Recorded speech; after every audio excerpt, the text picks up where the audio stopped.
মাথায় ছাত্র জনতা দুর্বার আন্দোলন গড়ে তুলে বাংলাদেশে এ দলকে নিষিদ্ধ করবে।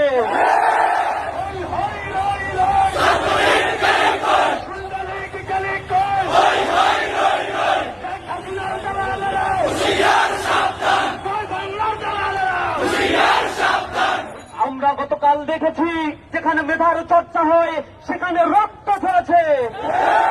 আমার